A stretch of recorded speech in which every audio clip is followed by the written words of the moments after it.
You see? There's nothing here. I haven't even finished building this section of the map because you were never supposed to be here in the first place. Broken rooms, exposed developer textures. Is this what you had wanted? Was it worth ruining the entire story I had written out specifically for you? Do you not think I put a lot of time into that? Because I did. And in the end, it was all for nothing, because this is what you wanted to see. Help me here, Stanley. Help elucidate these strange and unknowable desires of yours. What would have made this game better? What did you want to see? Vehicles? Skill trees? Work with me. You've given me absolutely nothing so far. Tell you what, let me take a stab in the dark at a new design, and you can give me some feedback. There we go. A third option. This already feels leaps ahead of where we were before. Go ahead, Stanley. Take it for a spin.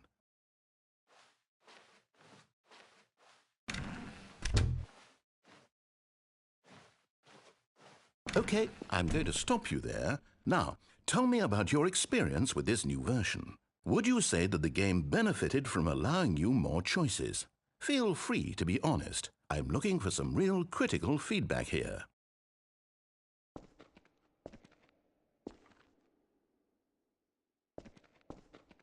Oh, of course. A 3.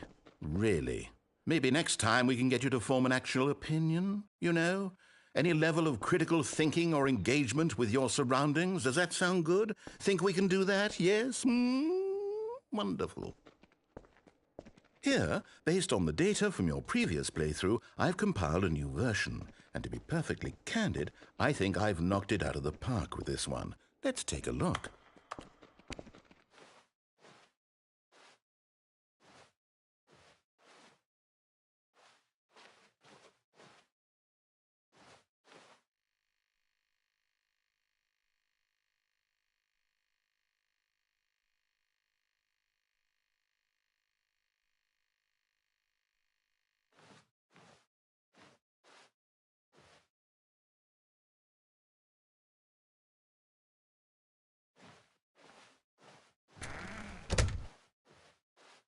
Now, would you say that competitive leaderboard helped you feel motivated to keep walking through doors? Again, honest answers, please. Hey, I nearly forgot. I've got a prototype of a new game I've been working on, and now would be a lovely opportunity to give it some playtesting. You wouldn't mind taking a look at it, would you? Perfect. Let me boot it up.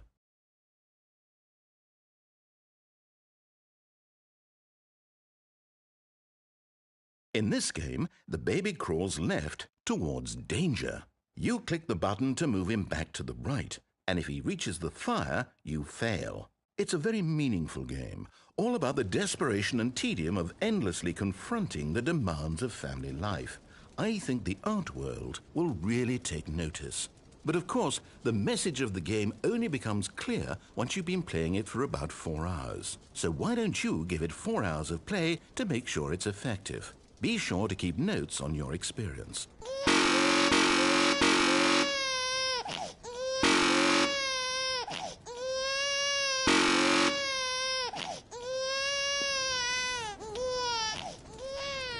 You heartless bastard. Did you do it because you hate babies or purely to spite me? Because if it's the latter, well, I don't know what to do. I'm completely out of ideas. I can't think of a single thing that might improve the experience for me.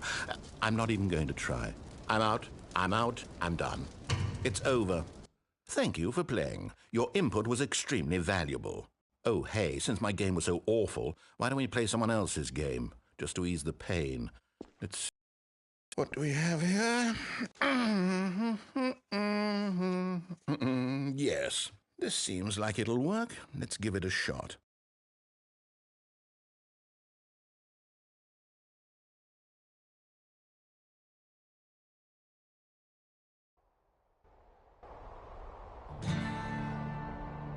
Aha! Fascinating. What do you think this game is about, Stanley? What's our backstory? What is our motivation? Well, it seems obvious to me that you are meant to play as a creepy man spying on innocent civilians below you from up high in your creep tower, perhaps for some sort of twisted erotic purpose. Yes, that must be it. What a fascinating venture into the experience of total mental depravity. So far, I love everything about this game, Stanley. and it seems there's even more. Come, let's venture outward and see what else is out there.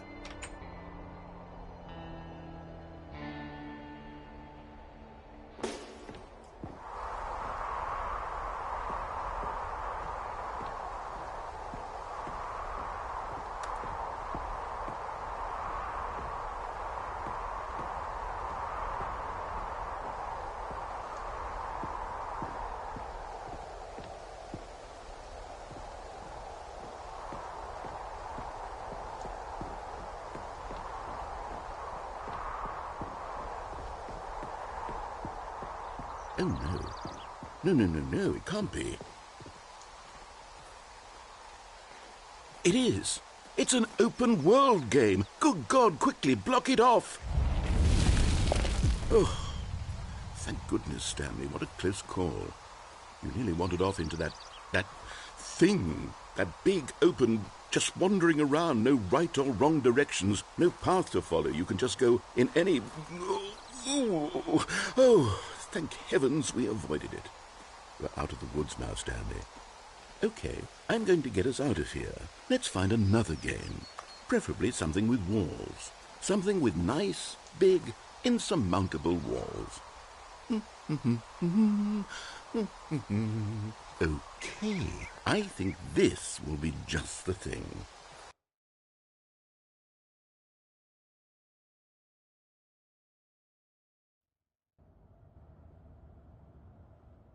Wonderful. See, this is exactly what I had in mind. Just a nice big box for you to run around in. There isn't any possibility that you could get lost here. Now this is game design.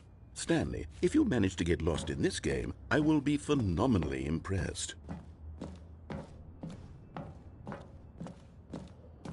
Okay, so what exactly do we do here? Let's see. There are lots of cars here in the back, but obviously there's no racetrack. Okay, I'm seeing that there's a ball of some kind back here. Is this game sports ball? Stanley, I think it's sports ball. Oh, what fun.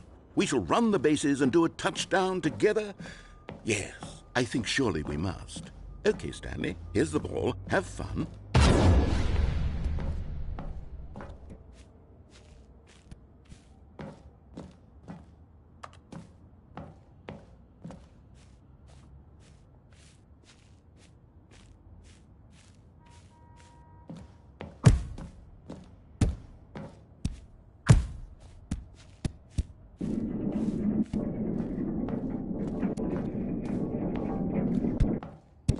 Hold on. What are you doing?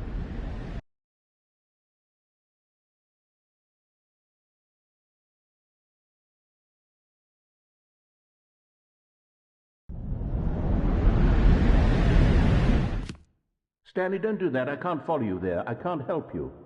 How will you write a story without me? You can't do it. You know that. Stanley, come back. We still have so much...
I wonder what he found.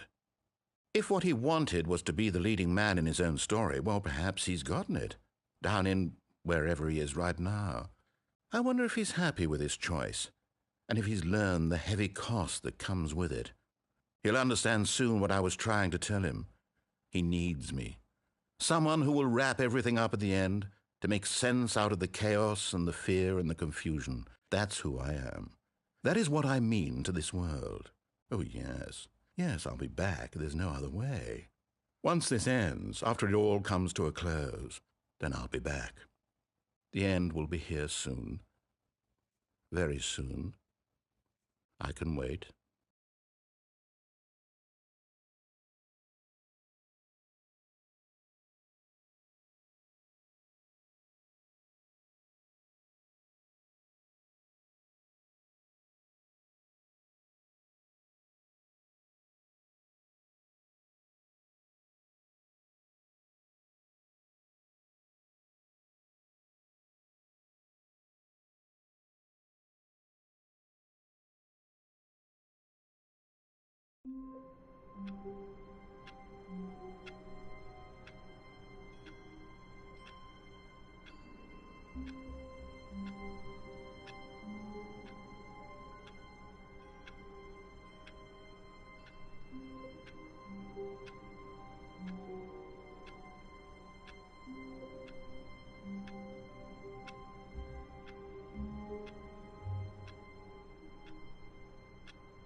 All of his co-workers were gone.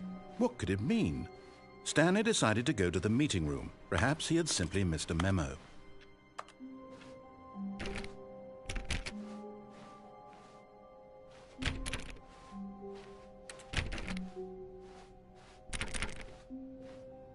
When Stanley came to a set of 2 open doors, he entered the door on his left.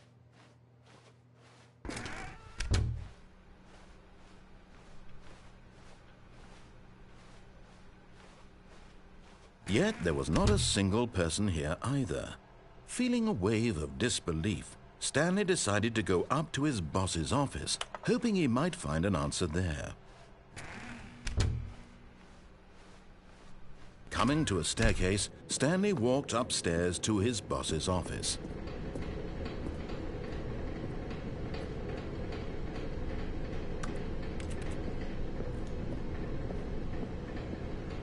But Stanley just couldn't do it.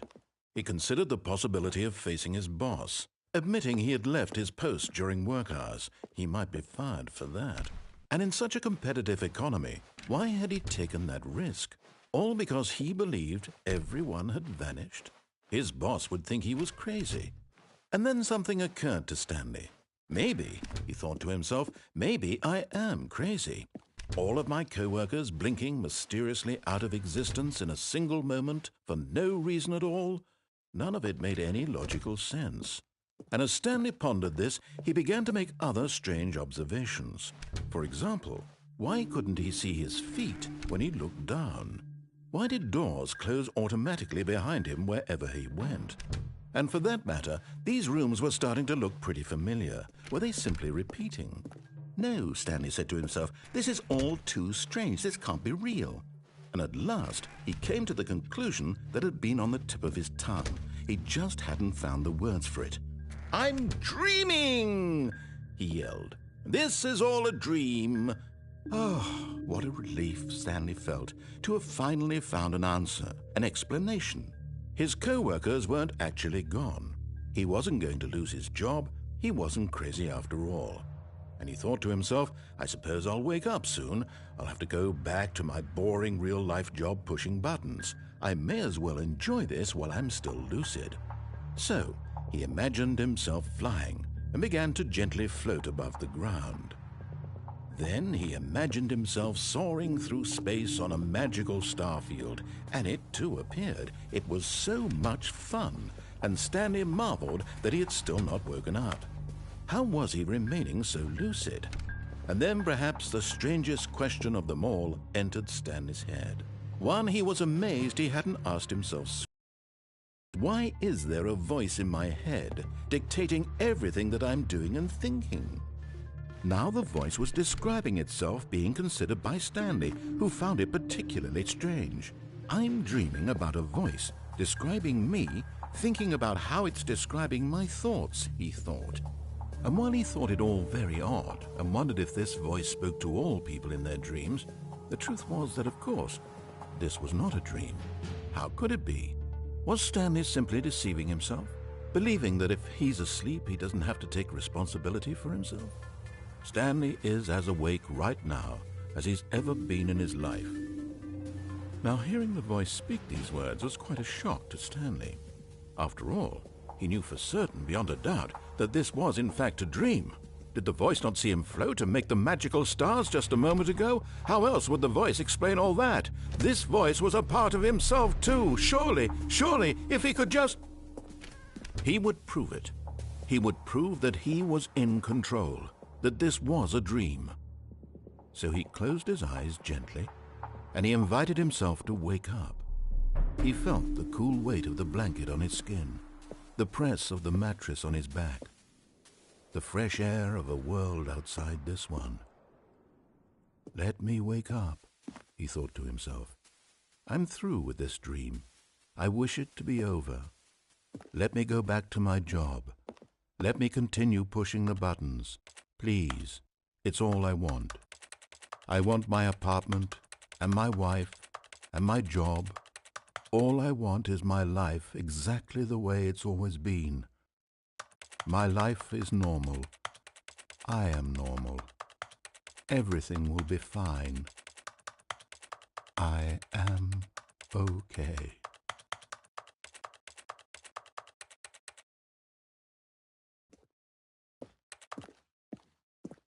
Stanley began screaming. Please, someone, wake me up. My name is Stanley. I have a boss. I have an office. I am real. Please, just someone tell me I am real. I must be real. I must be. Can anyone hear my voice? Who am I? Who am I? And everything went black.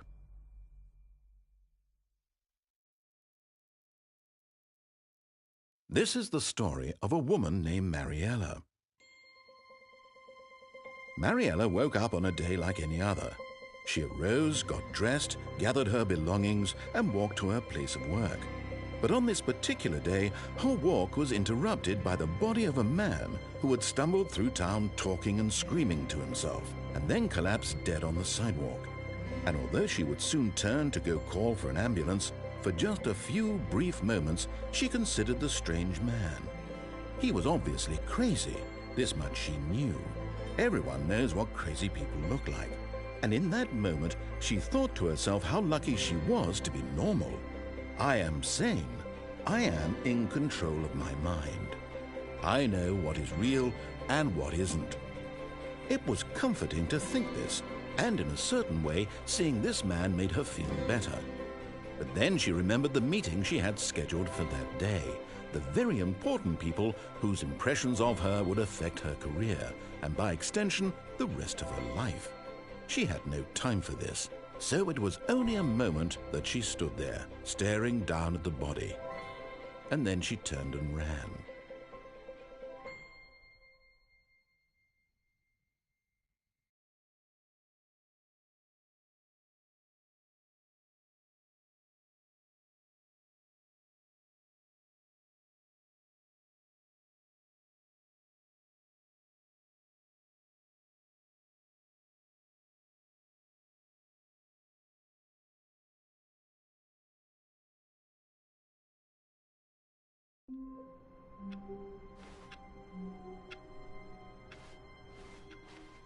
All of his co-workers were gone. What could it mean? Stanley decided to go to the meeting room. Perhaps he had simply missed a memo.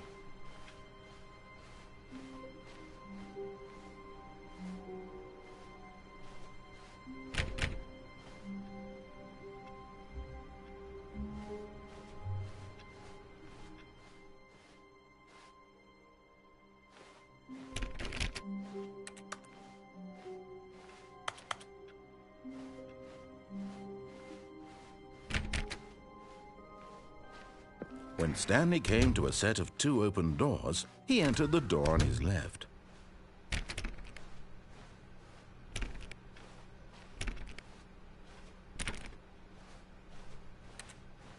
Yet there was not a single person here either. Feeling a wave of disbelief, Stanley decided to go up to his boss's office. Coming to a staircase, Stanley walked upstairs to his boss's office.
Stepping into his manager's office, Stanley was once again stunned to discover not an indication of any human life. What could it mean? Stanley wondered aloud to nobody. He began wildly tearing through papers on the boss's desk, pulling books off the shelf, looking behind paintings, desperate for clues to his situation. But his attention was caught by a keypad behind the boss's. Stanley was in such a rush to get through the story as quickly as possible, he didn't even have a single minute to just let the narrator talk. That kind of anxiety isn't healthy, so he relaxed for a few moments with some calming New Age music.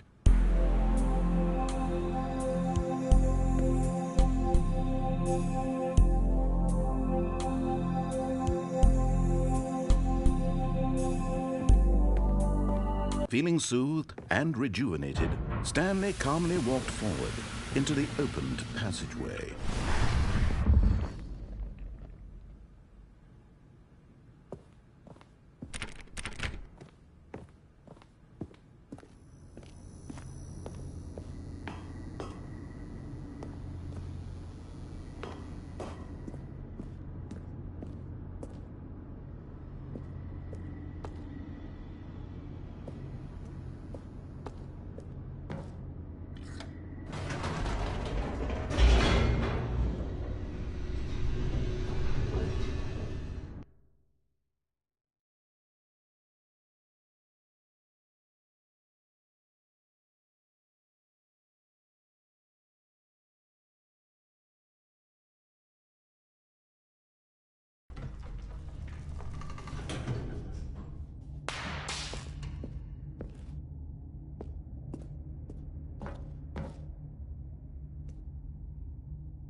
Whoops, nope, never mind. Stanley actually got back into the elevator and went back up. Silly me. Why did Stanley do that when he knew that it would just lead back to his boss's office? Well, that's a great question. I just can't wait to find out.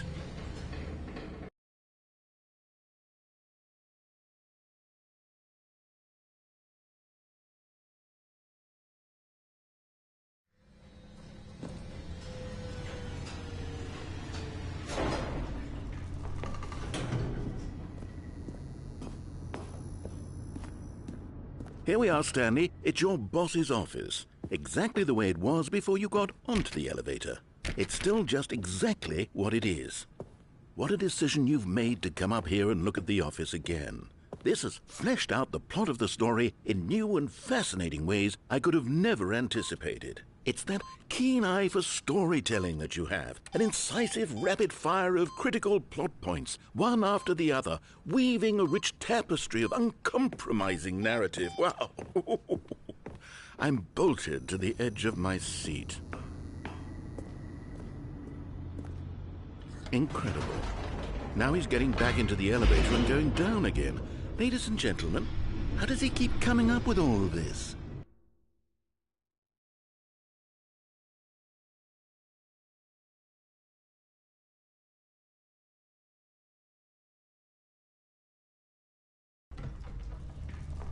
Surely this time Stanley will walk forward into the spooky corridor, won't he?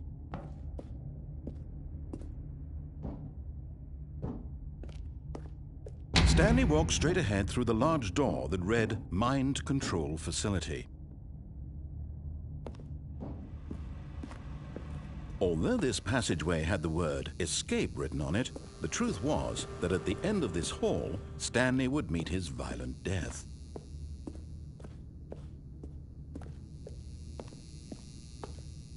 The door behind him was not shut.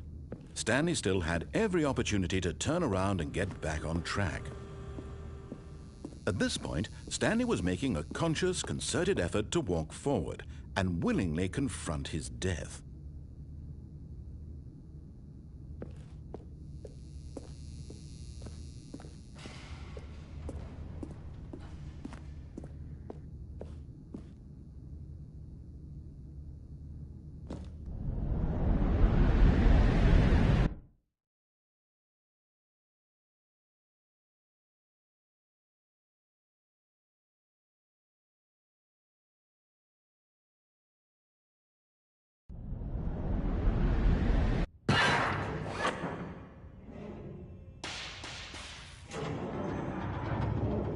As the machine whirred into motion and Stanley was inched closer and closer to his demise, he reflected that his life had been of no consequence whatsoever.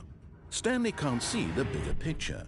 He doesn't know the real story, trapped forever in his narrow vision of what this world is.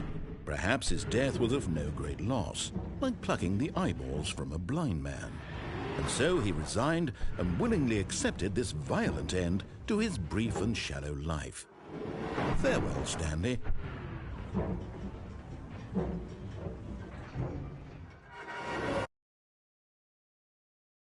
"Farewell, Stanley," cried the narrator, as Stanley was led helplessly into the enormous metal jaws.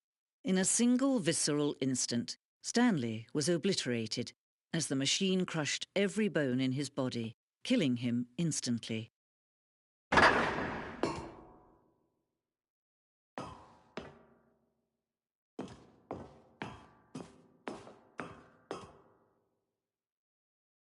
And yet it would be just a few minutes before Stanley would restart the game, back in his office, as alive as ever. What exactly did the narrator think he was going to accomplish? When every path you can walk has been created for you long in advance, death becomes meaningless, making life the same. Do you see now? Do you see that Stanley was already dead from the moment he hit start?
Oh, look at these two. How they wish to destroy one another.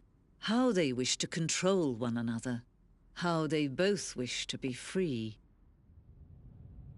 Can you see? Can you see how much they need one another? No, perhaps not. Sometimes these things cannot be seen. But listen to me. You can still save these two. You can stop the program before they both fail. Turn off your PlayStation. There's no other way to beat this game.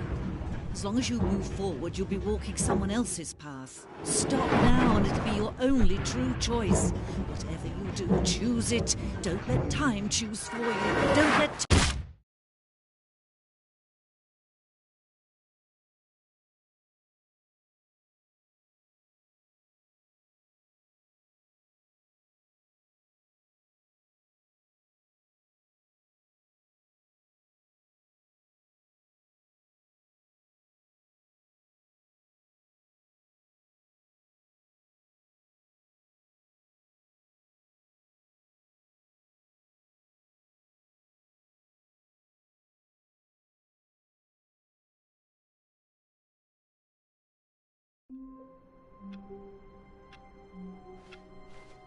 How long was I sitting there? Stanley wondered to himself. Minutes? Days? Centuries? Did something crucial happen while my senses were turned? He made a note to be more careful with time from now on.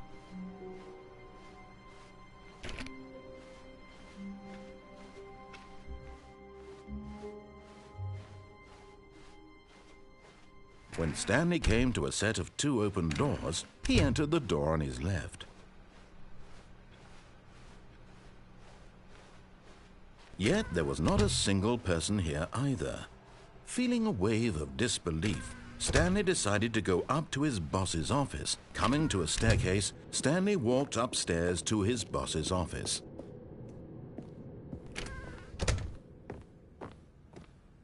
Okay, I think we all know the drill by now. Blah, blah, blah. Dark secrets, the keypad. Stanley pushes some buttons. Oh, hey, look, it's a new passageway.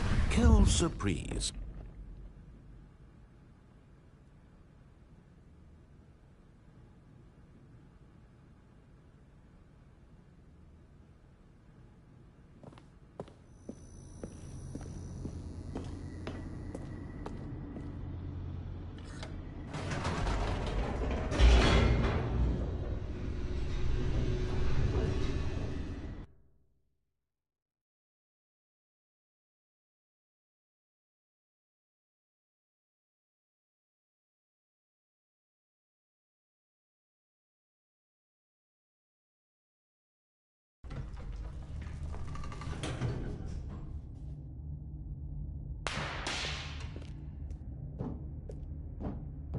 Stanley walked straight ahead through the large door that read Mind Control Facility.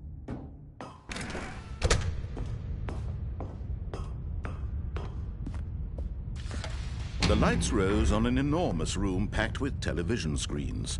What horrible secret did this place hold? Stanley thought to himself. Did he have the strength to find out?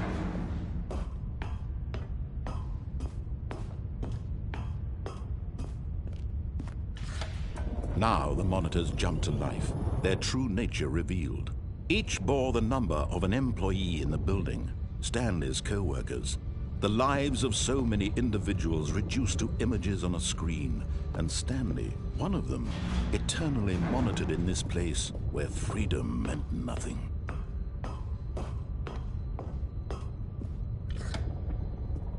This mind control facility, it was too horrible to believe. It couldn't be true. Had Stanley really been under someone's control all this time?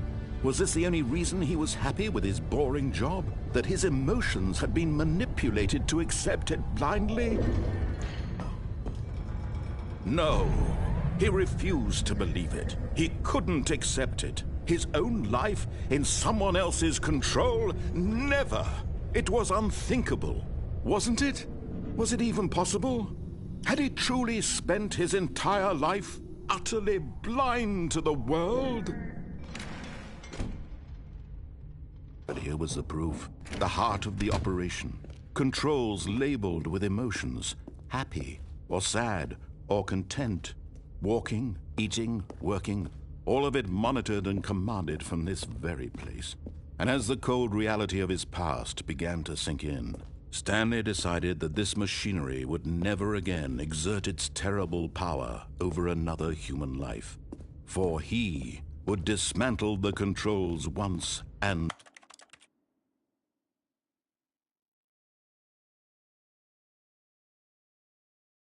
for all.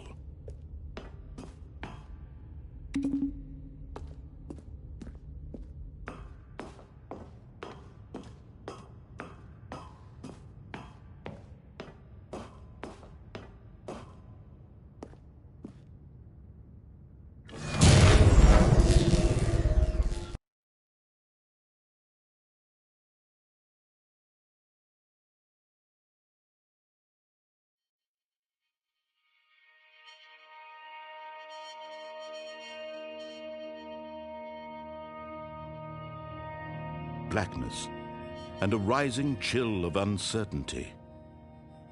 Was it over?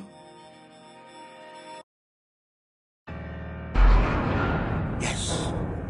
He had won! He had defeated the machine, unshackled himself from someone else's command. Freedom was mere moments away. And as the immense door slowly opened, Stanley reflected on how many puzzles still lay unsolved. Where had his co-workers gone? How had he been freed from the machine's grasp? What other mysteries did this strange building hold? But as sunlight streamed into the chamber, he realized none of this mattered to him, for it was not knowledge or even power that he had been seeking, but happiness. Perhaps his goal had not been to understand, but to let go. No longer would anyone tell him where to go, what to do, or how to feel. Whatever life he lives, it will be his. And that was all he needed to know. It was perhaps the only thing worth knowing. Stanley stepped through the open door. Stanley felt the cool breeze upon his skin, the feeling of liberation, the immense possibility of the new path before him. This was exactly the way, right now, that things were meant to happen. And Stanley was happy.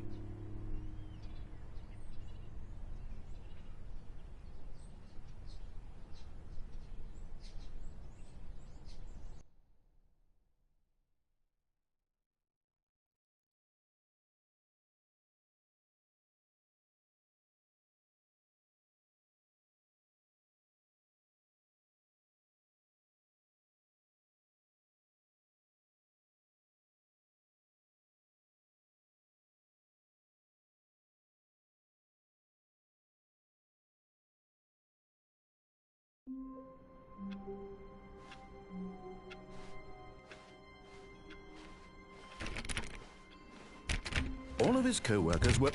Wait, no. This isn't the right office, is it? Is this Stanley's office?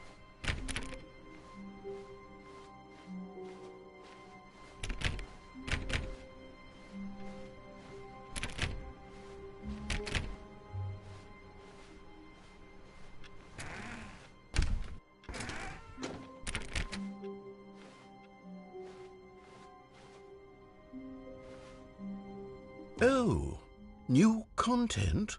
What does that mean, new content?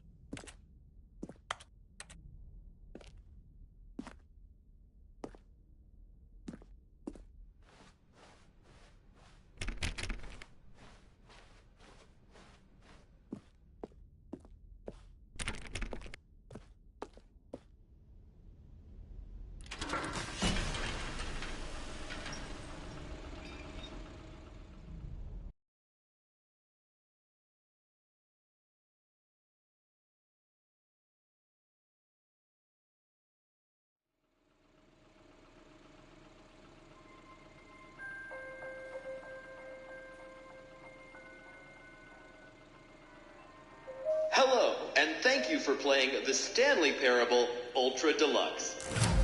As you may know, The Stanley Parable was a video game released in 2013 on home computers.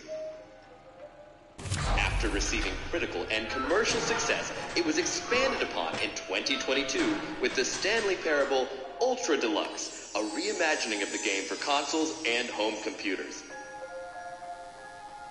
The Stanley Parable Ultra Deluxe features exciting new content that broadens and expands the world of the Stanley Parable, delighting audiences the world over. Please, step inside and see what thrilling new adventures await in The Stanley Parable Ultra Deluxe. Oh, well, this sounds delightful. I'm very excited to see the thrilling new Ultra Deluxe content.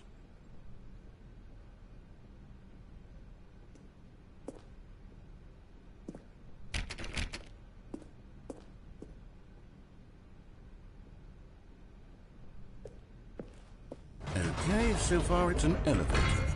Nothing special yet, but I'm sure it's just the beginning of a mesmerizing adventure.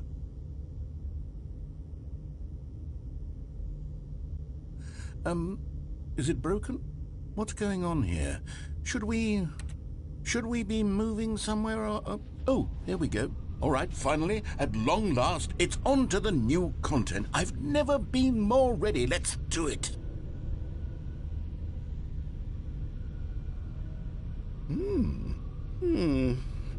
I have to say, initial impressions of Stanley Parable Ultra Deluxe, mostly tedious.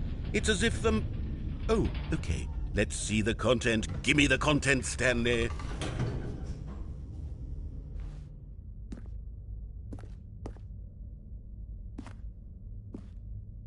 All right, let's see. It's the jump circle.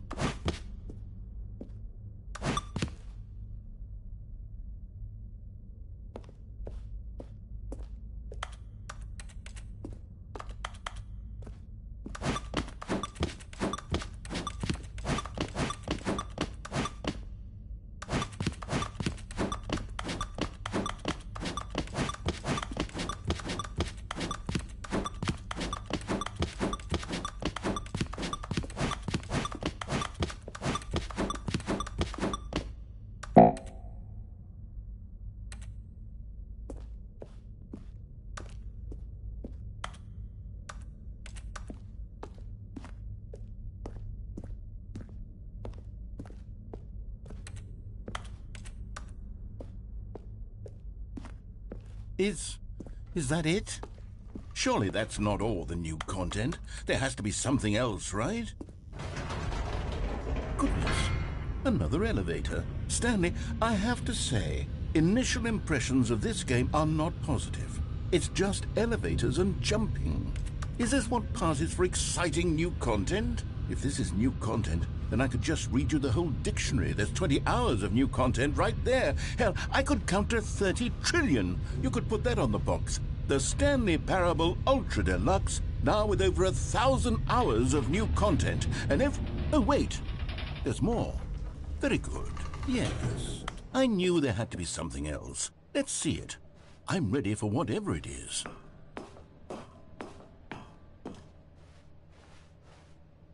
That's it? Oh, you've got to be kidding me. You see, Stanley? This is what happens when greedy video game developers with no respect for their fan base rush a cheap expansion to market for no reason other than to make an easy dollar. And don't get me started on the level of craftsmanship that's gone into it. In fact, I'm looking right now at the game's trophies, and it's hard to believe one of them actually says, "Test trophy, please ignore." What quality assurance department signed off on this? I'm infuriated and I'm offended, and I intend to find these people personally accountable. It's my fault, Stanley. I built up too much anticipation around the new content, I'm afraid. It could never have lived up to such expectations. If you're still with me, why don't we just reset the game, and we'll try to get back to what the Stanley Parable is really about. No frills, no gimmicks. Just you and me having a great time together like always. What do you say, friend?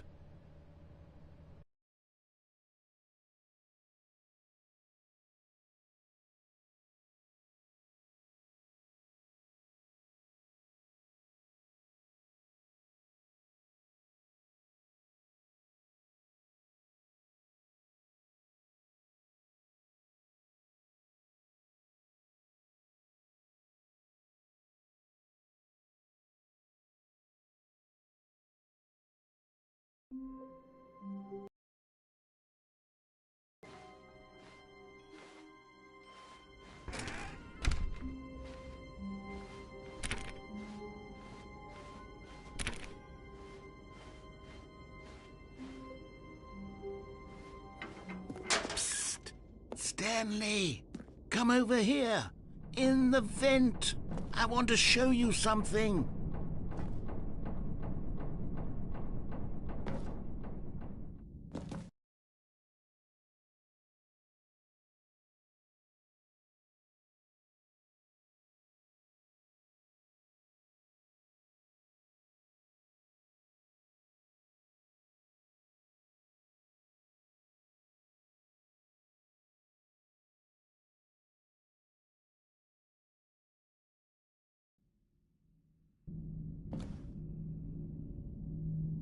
Okay, you remember how cheap and unsatisfying the new Ultra Deluxe content turned out to be? Well, it got me thinking of...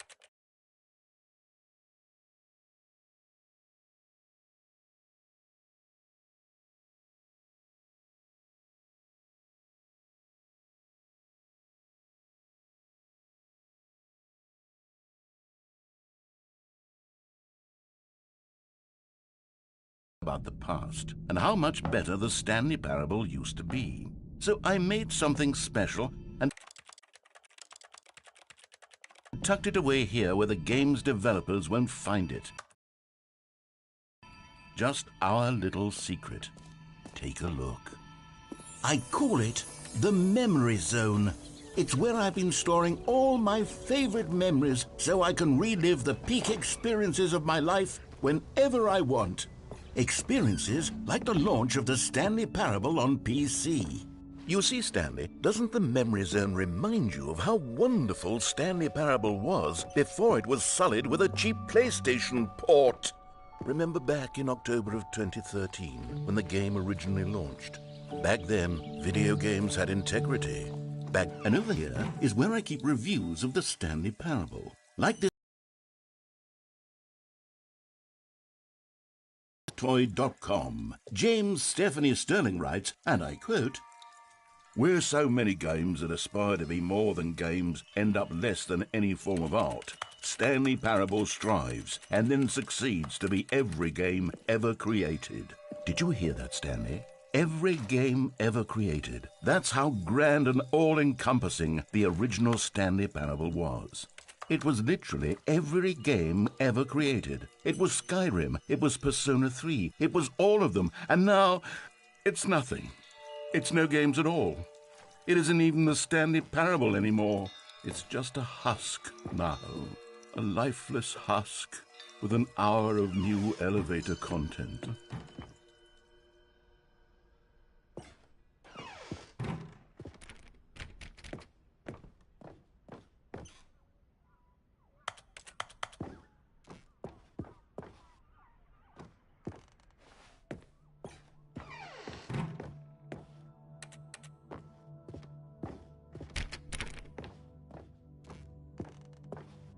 Here's another moving passage, this time from GameSpot.com. The Stanley Parable is both a richly stimulating commentary on the nature of choice in games and one that offers some of the most enjoyable, surprising, and rewarding choices I've ever been confronted with in a game. 9 out of 10. Don't you get it, Stanley? The game was perfect. It didn't need anything else. It didn't need new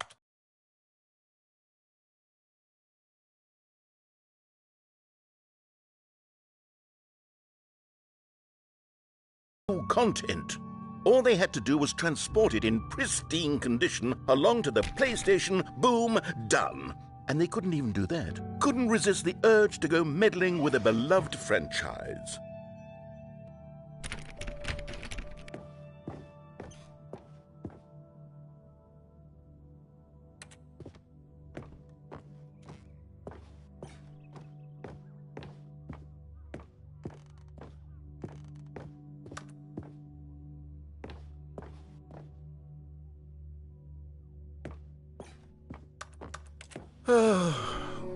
These were simpler times, Stanley.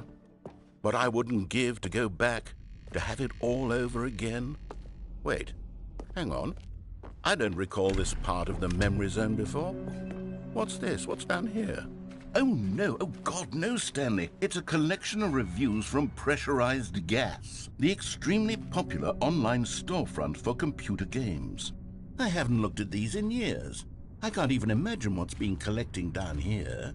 Surely these reviews were glowing as well, weren't they? Honestly, I could not be bothered to play this game to full completion. The narrator is obnoxious and unfunny, with his humor and dialogue proving to be more irritating than entertaining. Unfunny? I'm not trying to be funny. I'm trying to make a serious work of art. I suppose I could write up a handful of gags to insert into the Stanley Parable, but the game is already such a densely layered web of profound philosophical insights that I can't even imagine where I'd have the room to stick them.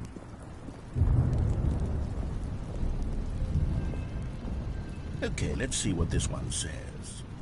While the idea for the game is good, for someone who prefers non-linear games, this preachiness gets annoying fast. Preachy? Stanley, I'm not preachy, am I? You can tell me if I'm preachy. Honestly, you can. Oh, goodness. This is actually quite shocking for me. Well, to be honest, I had always thought of the game's dialogue as being rather terse to begin with. You can't know how much fluff I cut from the game to get it to feel as light and airy as it... Well, I always thought it did. But maybe it wasn't. Oh, dear. What an awful memory to have to hold on to. These black marks on my otherwise unimpeachable track record. I feel like a failure. Like I let these people down. Perhaps the Stanley Parable isn't quite as sterling as I always remembered.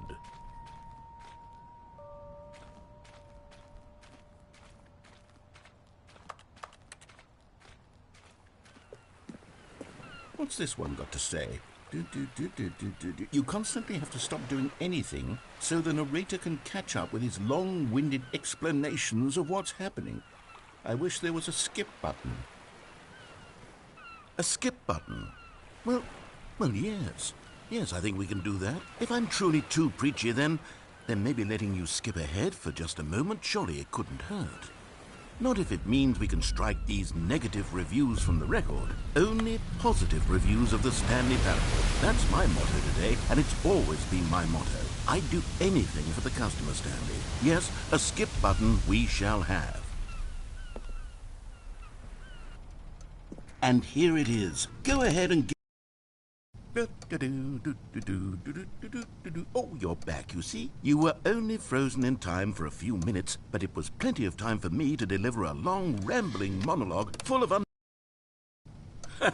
Well there, sport. You really did catch me rambling on a bit, didn't you? But that's the power of the button. The minute I start to go off on a thoughtless display of self-absorption, it's right at your fingertips to go poof, and it's all over. I can't wait to see what Cookie 9 will say about this, and whether they'll edit the rating of their pressurized gas review, or at least change some of the wording, perhaps. To be honest, I don't even...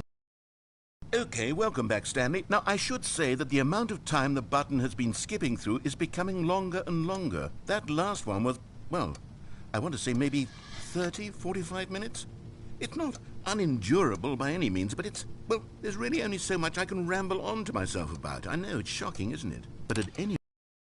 Stanley, please don't push the button again. It's been 12 hours. You've just been frozen there. I don't know why the skips are getting longer, but they're really, truly getting longer, and my God, there's no way out of the room. Stanley, the door is gone. It's completely gone. I've looked at it from every angle. I've checked every one of those walls. Oh, Stanley, you're back. You're back. Oh, my goodness. I have someone to talk to again. Stanley, I think it's been a week. Or 2 weeks. I've been sitting here all that time. Just sitting here. Oh, hello. It's you. You're here again. Welcome. I have had time to think about you and about us and about everything we've been through. I've had so much time. I stopped keeping track after a year. Have you ever sat down in one place and not moved for one entire year? Let me describe it for you. To begin with, there is only regret.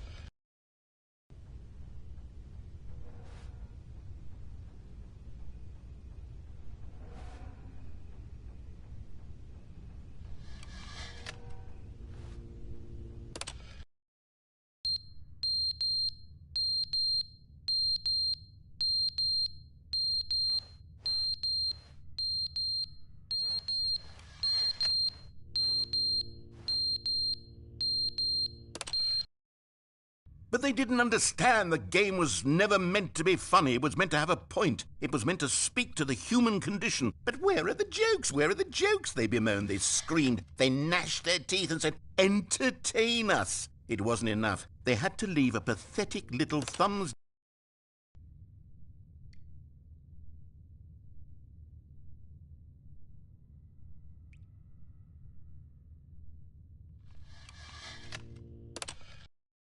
The end is never the end, is never the end, is never the end, is never the end, is never the end, is never the end, is never the end, is never the end, is never the end, is never the end, is never the end, is never the end, is never the end, is never the end.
All of his co-workers were gone.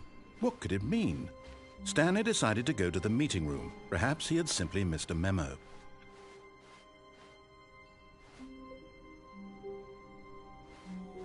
Oh, good. You notice my sign. Yes, I have something very exciting to show you. When Stanley came to a set of 2 open doors, he entered the door on his left. This was not the correct way to the meeting room, and Stanley knew it perfectly well. Perhaps he wanted to stop by the employee lounge first, just to admire it.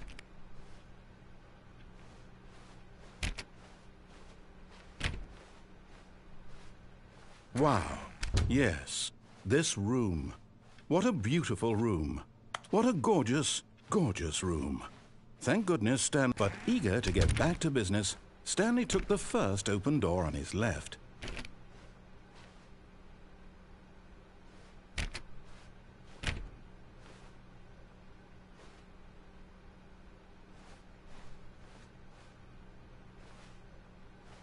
And so he detoured through the maintenance section, walked straight ahead to the opposite door, and got back on track.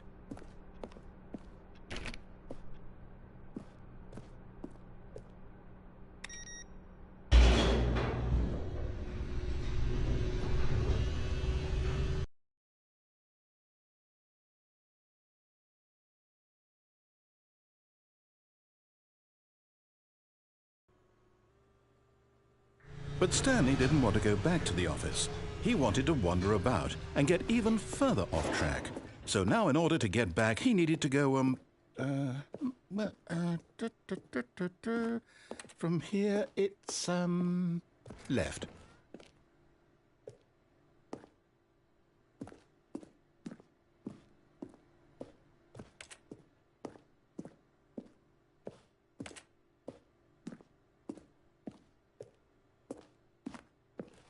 Oh, no, it's to the right, my mistake. No, not the right. Why would I have ever said it was to the right? What was I thinking? It's clearly... Oh dear, would you hold on for a minute, please? Now, let's see. We went down right, left, down, left, right. Yep, okay, yes. I've got it now. This story is absolutely, definitely this way.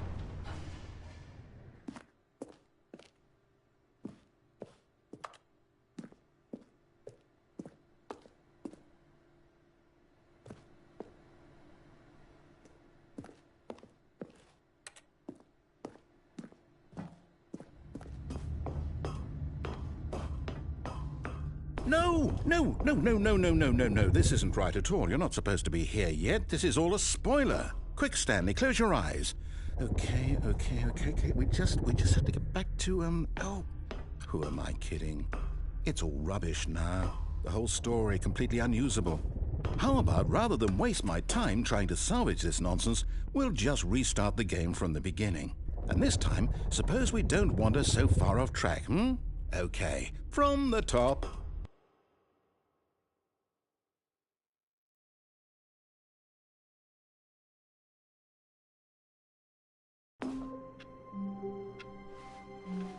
All of his co-workers were gone. What could it mean? Stanley decided to go to the meeting room. Perhaps he had simply missed a memo.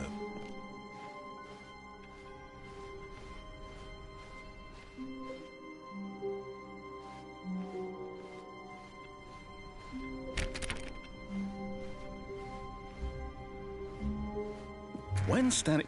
Wait, what? No, I restarted. I swear I definitely restarted the game over, completely fresh. Everything should be... Oh, did something change? Stanley, did you change anything when we were back in that room with all the monitors? Did you move the story somewhere or... Hold on. Why am I asking you? I'm the one who wrote the story. It was right here just a minute ago. I know for sure that it's here somewhere. Okay, then. It's an adventure. Come, Stanley. Let's find the story.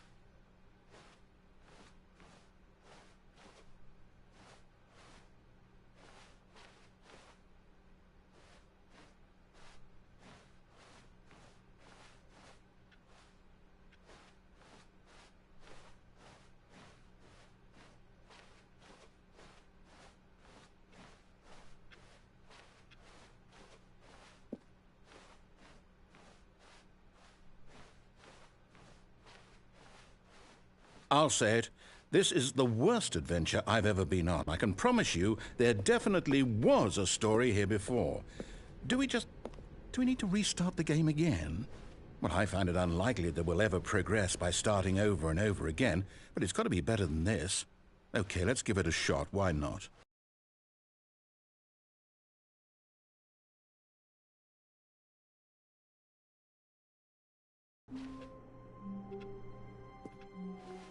All of his co-workers were gone.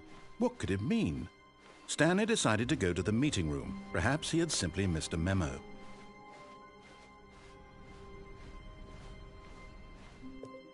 Okay, yep, it's worse. I might be remembering this wrong. It's possible the story is back where we just came from. Why don't we go back the other direction and see if we missed anything?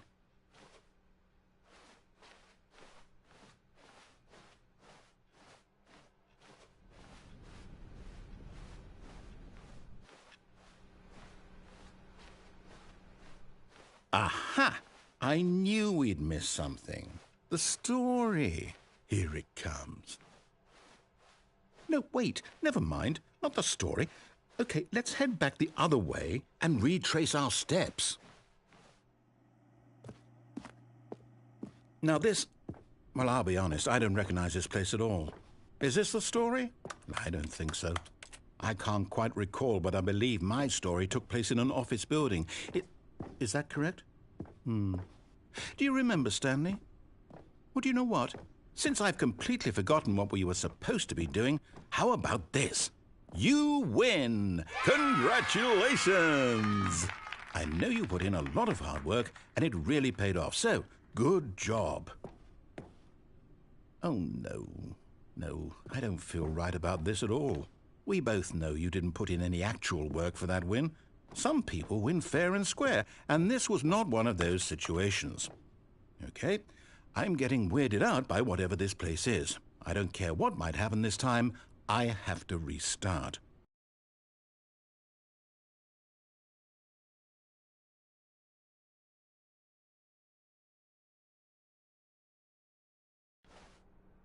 All right, I've got a solution. This time, to make sure we don't get lost, I've employed the help of the Stanley Parable Adventure Line. Just follow the line. How simple is that? You see, the line knows where the story is. It's over in this direction. Onward, Stanley, to destiny. Though, here's a thought. Wouldn't wherever we end up be our destination, even if there's no story there? Or to put it another way, is the story of no destination still a story? Simply by the act of moving forward, are we implying a journey such that a destination is inevitably conjured into being via the very manifestation of the nature of life itself? Okay, Stanley, I need to follow this train of thought for a minute. Just stick with me. Now, we can both agree that the nature of existence is in fact a byproduct of one's subjective experience of that existence, right? Okay. Now, if my experience of your existence rests inside of your subjective experience of this office, is this office, in fact, the skeleton of my own relative experiential mental subjective construct? Whoa. Hang on. That got a bit weird back there. Well, I'd like to apologize. Not sure where I was going with all that. You know what? I think what we need right now is a bit of music to lighten the mood.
the music, go back and look at that fern. Wait, what? We're back at the office? No. Line, you do know we're looking for the Stanley Parable, right? The story? Is any of this ringing a bell?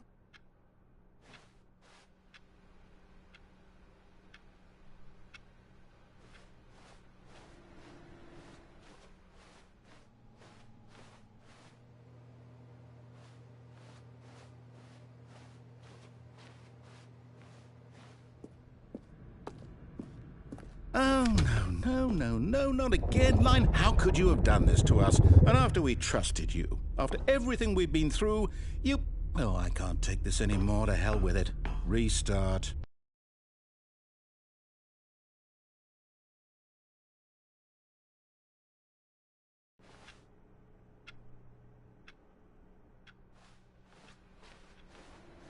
You know what, Stanley? I say forget the adventure line. What's it ever done for us? We're intelligent people, right? Why can't we make up our own story? Something exciting, daring, mysterious. Ooh, this all sounds perfectly doable. Why don't we simply start wandering in, well, I don't know. How about this direction?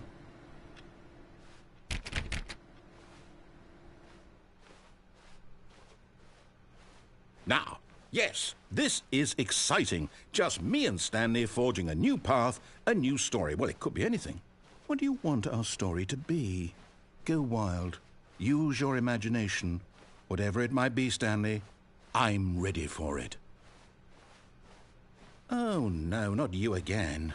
Stanley, I'd also like to veto the line from having any role in our awesome new story. No lines or monitor rooms. Just don't acknowledge it, and we should be fine.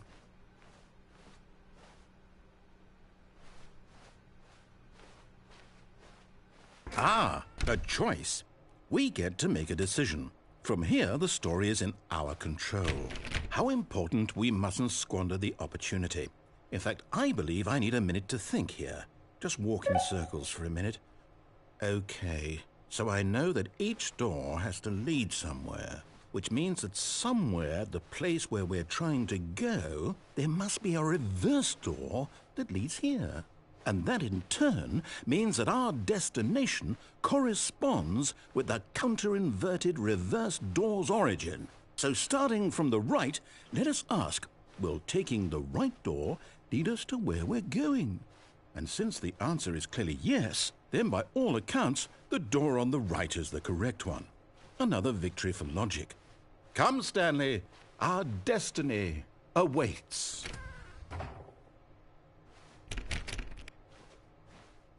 Oh, hold up, what's this? The confusion ending. You're telling me that's what this is? It's all one giant ending? And we're supposed to restart the game, what, eight times? That's really how all this goes? It's all determined? So now, according to the schedule, I restart again. Then what? Am I just supposed to forget? Well, what if I don't want to forget? My mind goes blank simply because it's written here on this thing, wall. Well, who consulted me? Why don't I get to decide? Why don't I get a say in all of this? Is it really? No, it can't be. I don't want it to be. I don't want the game to keep restarting. I don't want to forget what's going on. I don't want to be trapped like this. I won't restart the game. I won't do it. I won't do it. I won't do it. And the timer stopped? Does that mean, did we do it? Did we break the cycle? The, whatever it is that made this schedule? How would we even know? Will someone come for us? Will something happen? So, okay. I guess now we just wait, you know. I suppose in some way that this is a kind of story, wouldn't you agree? I'm not quite sure if we're in the destination or the journey, though they're always saying that life is about the journey and not the destination, so I hope that's where we are right now. We'll find out, won't we? Eventually. Well, in the meantime, if you...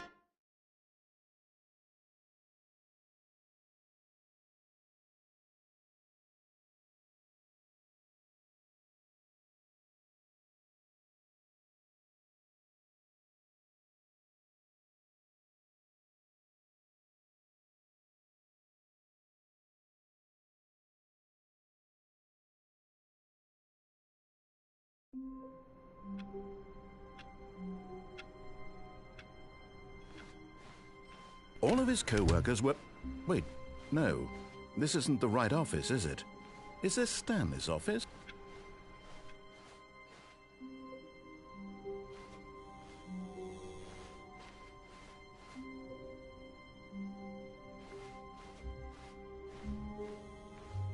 Oh, good. You notice my sign. Yes, I have something very exciting to show you.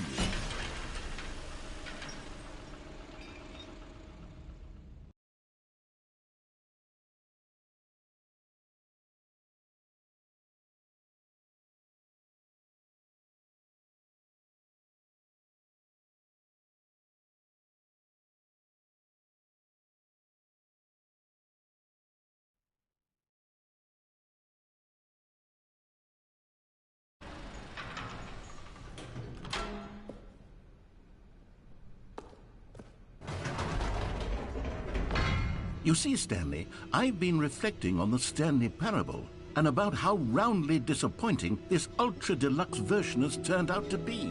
The original Stanley Parable was a landmark, and any new content for it should live up to that legacy. So forget this ultra-deluxe nonsense. I say we take it one step even further. Which is why I'm very proud to announce for the first time ever, the Stanley Parable 2.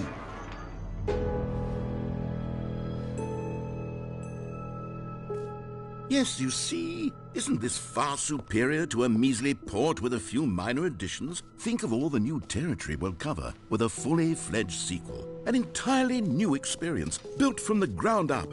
Why, there are so many possibilities. It could go in so many different directions. This is what fans have truly been asking for.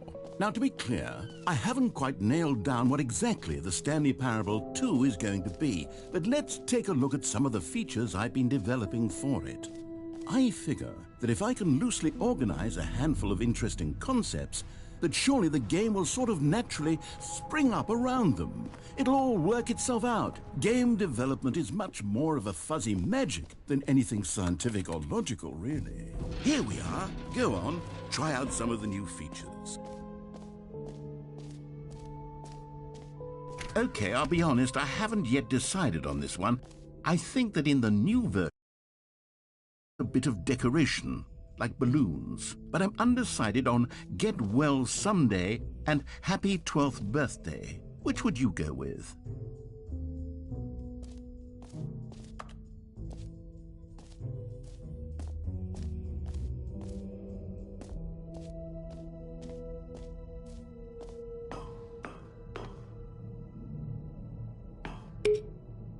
You know, sometimes when you solicit another person's opinion, it makes you realize that you knew which one you actually really wanted all along. Get Well Someday it is.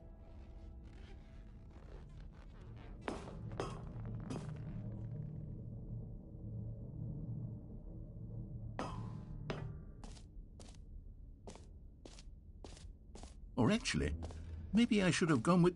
No, I've made my decision. We're moving on.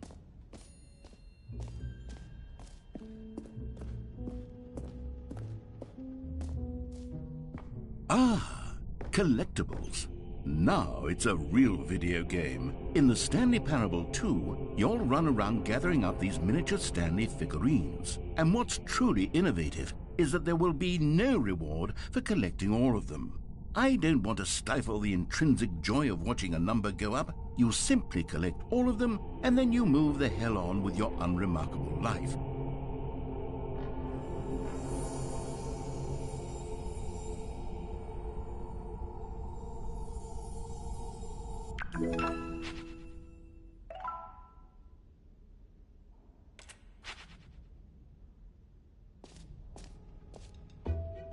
God, it really is the worst when you collect everything in a video game and then they give you a big fancy reward for it. Absolutely tragic.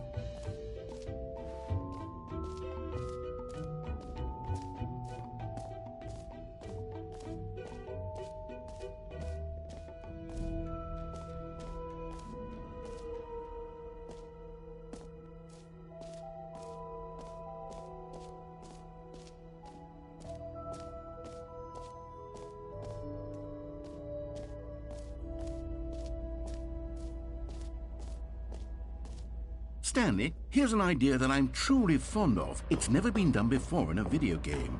This is, in fact, a hole that you can fall down forever. That's right. Infinite falling. You can fall until the end of time, if you like. A stunning leap forward for video games as a medium.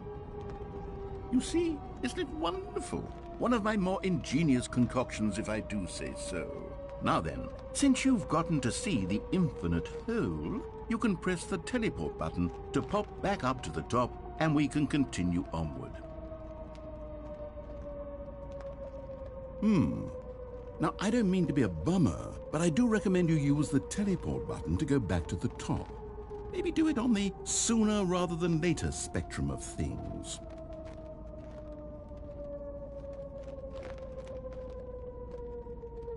Okay, Stanley, I don't know quite how to say this tactfully, but it's possible that I slightly exaggerated the infinite nature of the hole.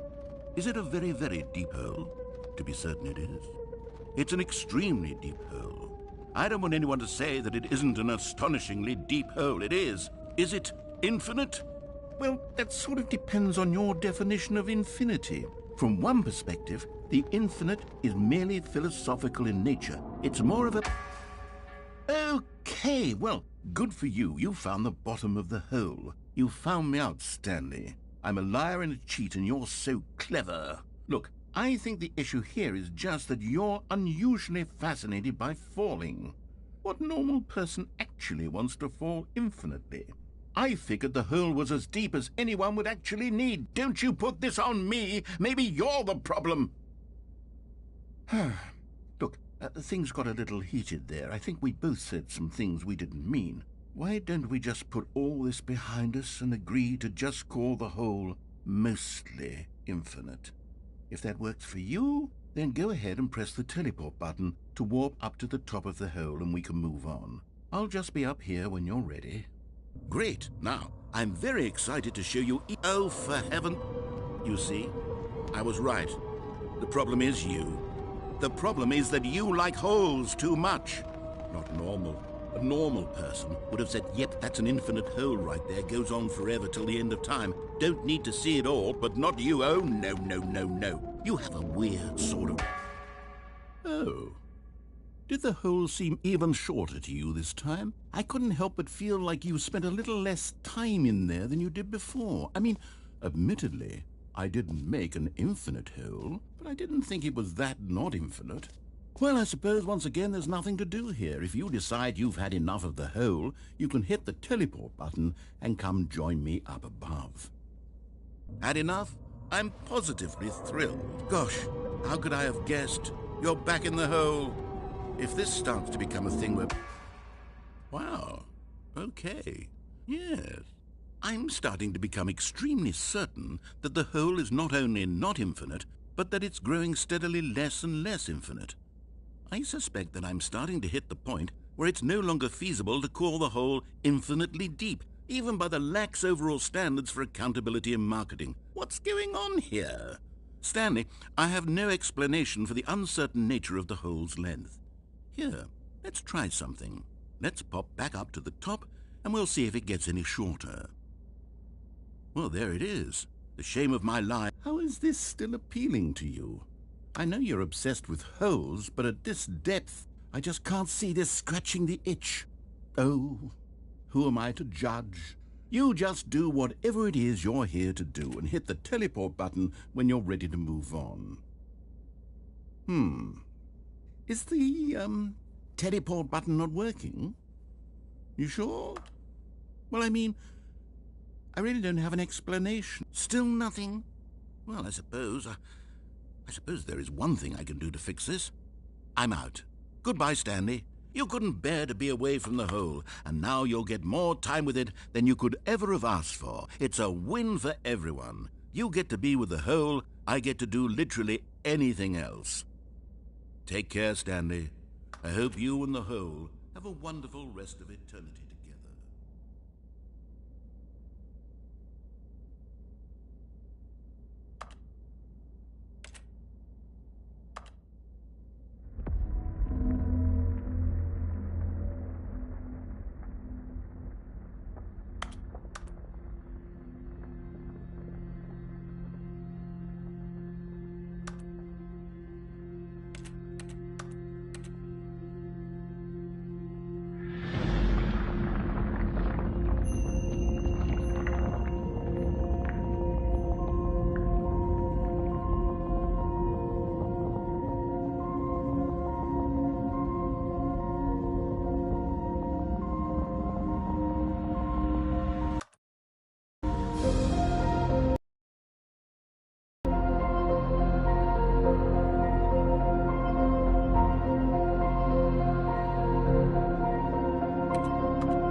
Oh, good, you're awake. It seems you had sort of dozed off there, drifting away into dreamland. But we can't have that, Stanley, because this hole is just so darn fascinating that I want you to be wide awake for every second of it. You don't want to miss a single moment.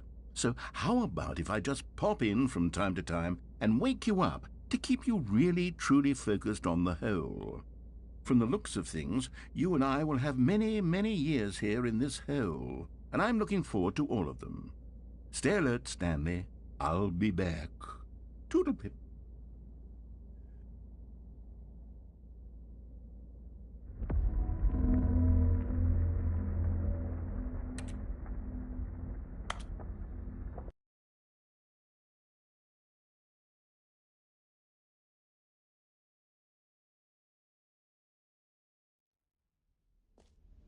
Here we are. Go on, try out some of the new features.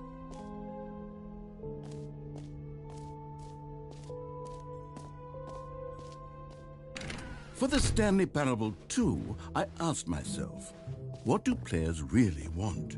And of course, the first and most obvious answer is that they want to be individually recognized and validated as people. So with that in mind, Sorry, I should have clarified. Right now, the button only says the name Jim. But of course, in the final game, this button will say your name, whatever name that is. Here, let's have you role-play as Jim to really simulate the full experience of this feature. Just play along. I promise you'll love it. Okay, here we go. Let's take a deep breath, clear your mind, forget whoever you are, and simply become a person named Jim. Jim. Whoa, hold on. I wasn't finished setting up the backstory. If you don't properly roleplay as Jim, then you'll never understand the impact of this button. Otherwise, it's just a stupid button that says somebody else's name. Okay, we're doing it again, and this time let me finish first. Now, allow yourself to become Jim.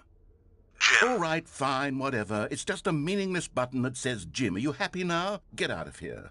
I'm done with this button. Why don't you go humiliate me in front of a different feature that I worked very hard on? Jim. See, if you'd only played along, that would have been your name the button says, but no. Instead, I can't even think about it. I'm taking the Jim button away. Jim. Jim. Jim. Jim.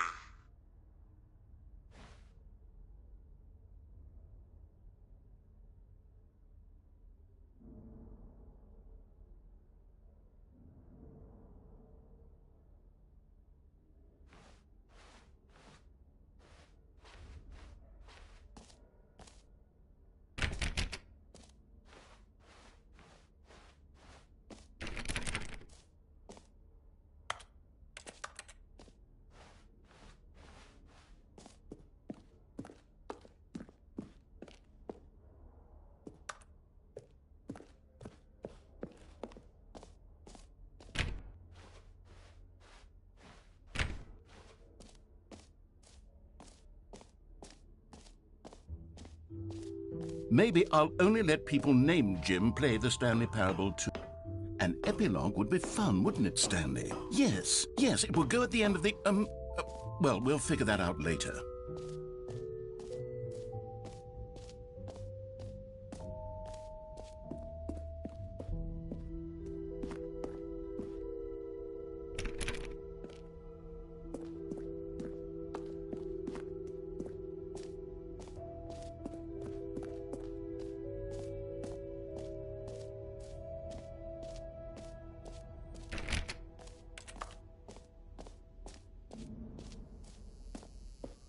Now, here's something special. You remember that broken test trophy that got left in the game on accident? Well, I'm developing a technology to simply give you the trophy. Yes. You see, you'll come to this lever, and when you pull it, the trophy will be given to you. Okay, perhaps I should have clarified. This is technology that will exist. Right now, the trophy is still fully broken. I'm not a wizard, Stanley, but I guarantee it will be fixed in the sequel to at last satisfy the hordes of ravenous fans all over the world who have been uproariously demanding this feature. Gamers, we hear you, and I promise it will happen.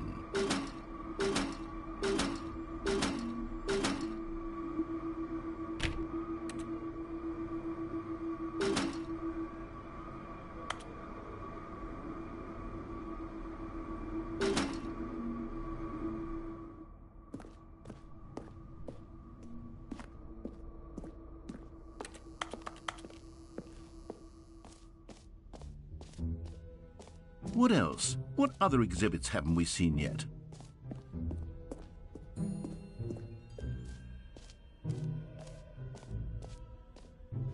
Calling it the Stanley Parable 2 is just so much catchier than Ultra Deluxe, don't you think? Ultra Deluxe? What does it even mean? But the Stanley Parable 2, now that's an artistic statement right there. A common complaint of the Stanley Parable was that it was confusing and paradoxical, that it engendered a chaotic sense of reckless despair in those who played it. Well, I'm happy to say that after much consideration, I've engineered a clever solution to this fundamental problem with the game. It's the Stanley Parable Reassurance Bucket.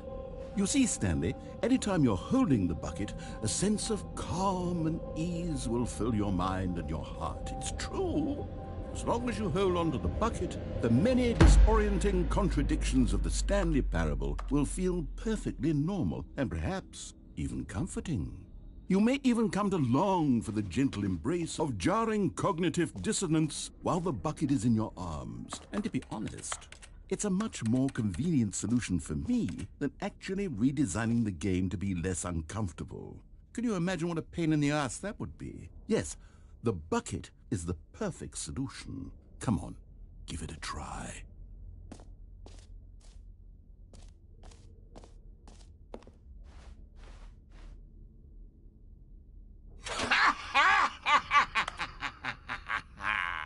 Can you feel it? The glow of comfort, even in the face of crushing despair, must already be sweeping through your body. And in fact, can I say that I do believe the bucket lends you an air of charisma as well? I think that just holding it has made you the slightest bit more attractive as a person.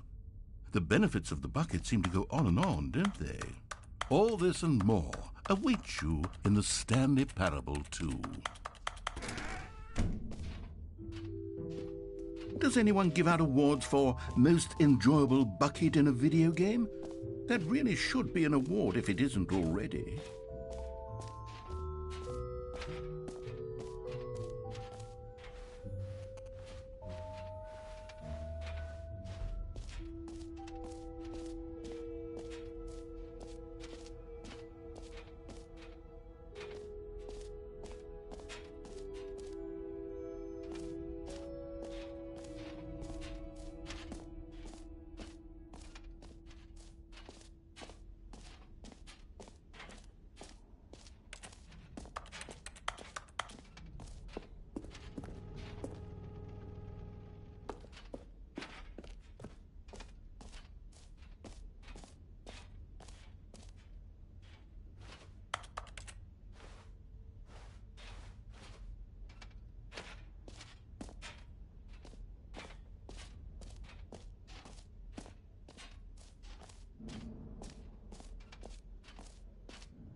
All right, have you seen everything you wanted to? Ready to move on now?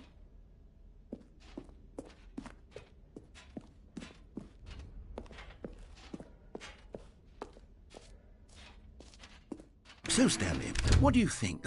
Do you like all of the new features? Yes, I know it's not exactly clear yet how exactly these features will come together as one single coherent video game, but I can feel it in my soul.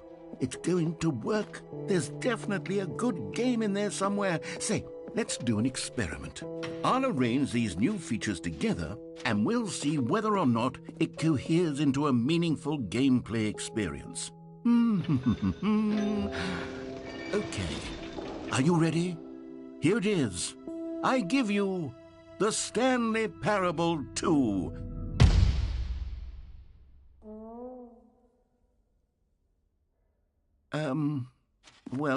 I mean, there's potential here, right? It's sort of... Okay, never mind.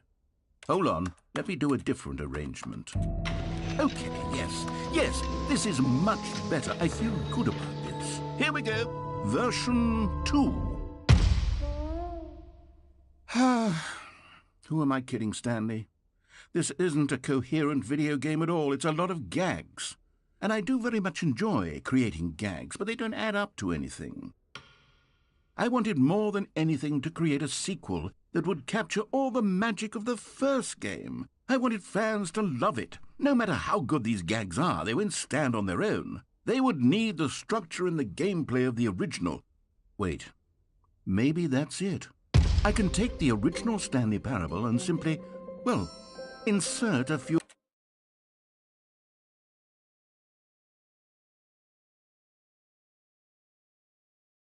of my new features into it. Tastefully, of course.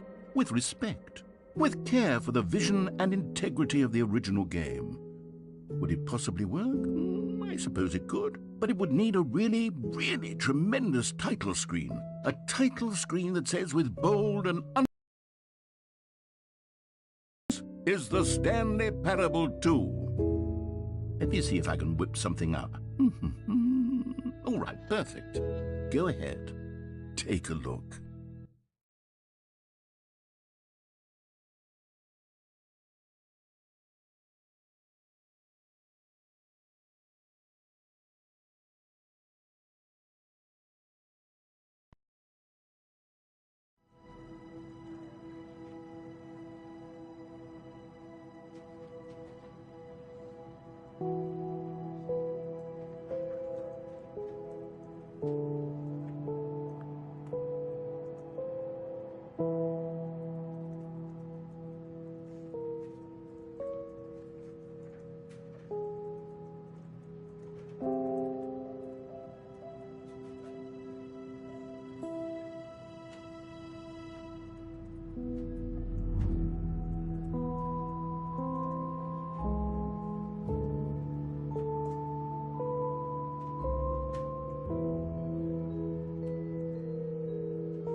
This is the story of a man named Stan.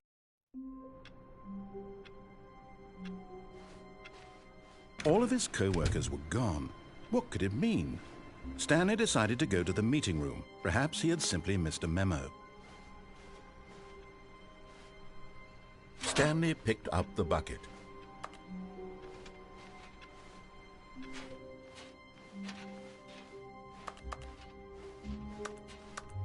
Stanley clutched the bucket tightly to his chest and entered the door on his left. This was not the correct way to the meeting room, but Stanley had felt the bucket calling to him, telling him that the employee lounge was simply the place to be. And here it was. Had the bucket turned out to be correct? Well, no, never mind. The bucket was wrong. Stanley took the door on his left to go back to the meeting room. No, said the bucket.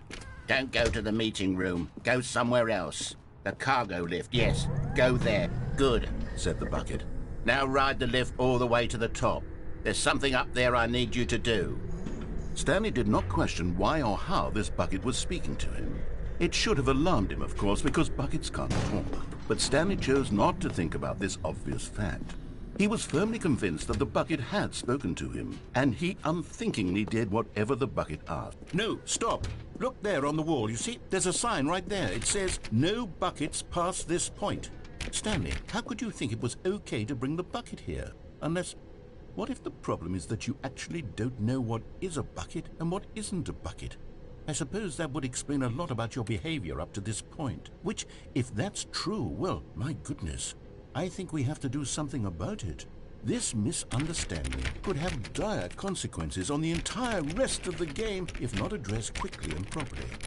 So much of the impact of the story is dependent on your understanding of what is and isn't a bucket. Please, step in here for a moment.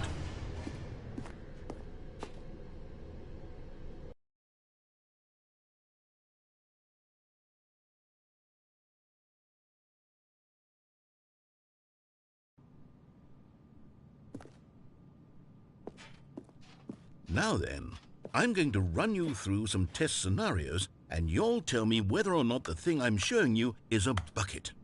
Simple enough, right? This should tell us everything we'll ever need to know about what is or is not a bucket. Okay, let's begin. Item 1. Is this a bucket? Incorrect. It is a hologram of a bucket, not an actual bucket.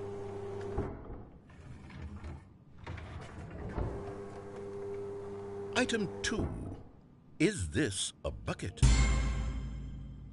Incorrect. It is a 3D printed recreation of a bucket, not an actual bucket.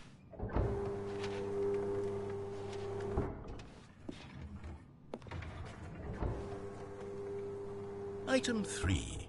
Is this a bucket? Correct. This is a bucket.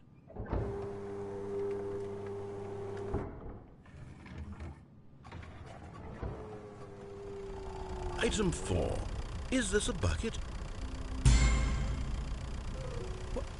Are you hallucinating? This is a tractor. It's an enormous machine that tills the earth. I thought this was a gimmick. How on earth did you manage to screw it up? Absolutely incredible. Let's just move on to the next one.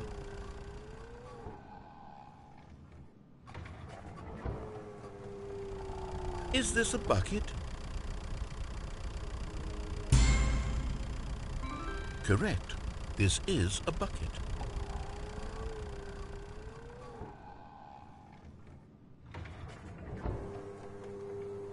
Item 6. Is this a bucket? Trick question. Both. Gotcha.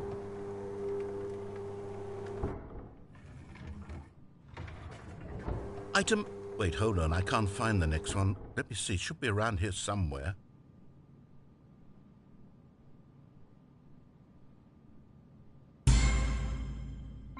Yes, thank you.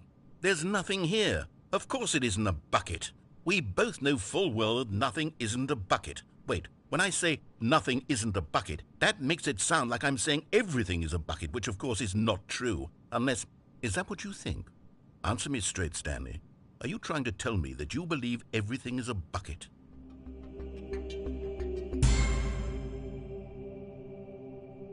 You know what? I'm too confused to even sort it out.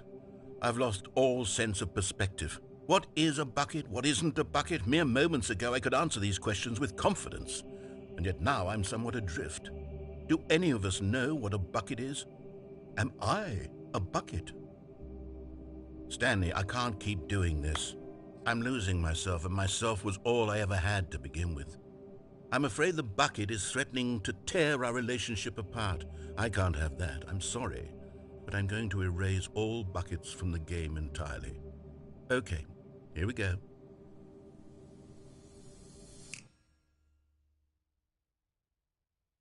What happened? Is everything gone? Why did everything disappear? Wait, was everything a bucket? Every single thing in the game was a bucket. Oh my God, I had no idea. How could... Except me. I'm not a bucket after all. And you, Stanley, you're still here. You're not a bucket either. Oh, this is wonderful news. We're not buckets. Yes, I actually feel much more at ease right now. It's delightful to get some clarity on that issue, but it doesn't change the fact that we haven't got a game. So, tell you what, I'll reset everything and we'll put back all of the buckets, okay? And we'll know that it's all a bucket. But if you run into anyone else, maybe don't mention that. Who knows what that information might do to a person? All right, here we go.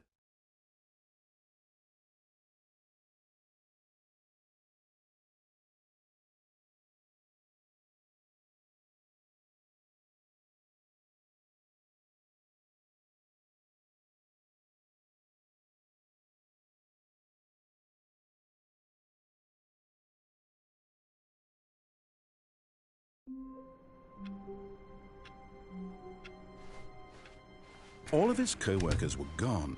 What could it mean? Stanley decided to go to the meeting room. Perhaps he had simply missed a memo.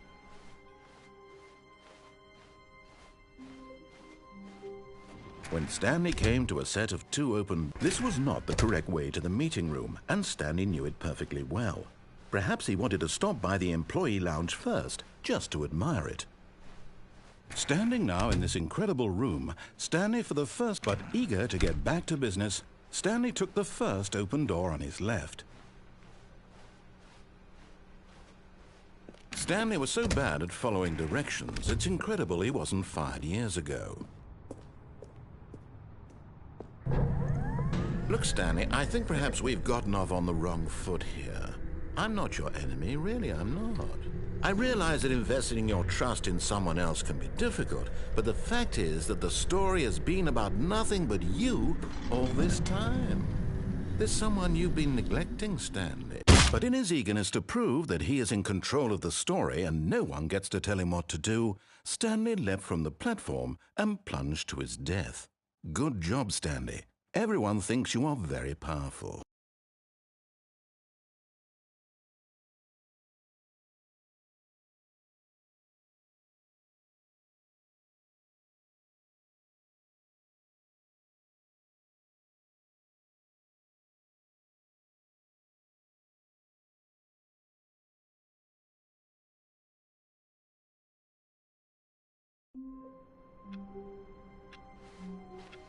How wonderful. Stanley was alone. Finally. This is great, he thought to himself. This is what I've wanted all along. I got what I wanted.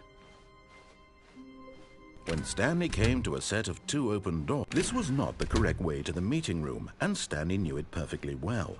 Perhaps he wanted to stop by the employee lounge first, just to admire it. Stanley felt lightheaded, butterflies in his stomach. Giddy, but eager to get back to business, Stanley took the first open door on his left.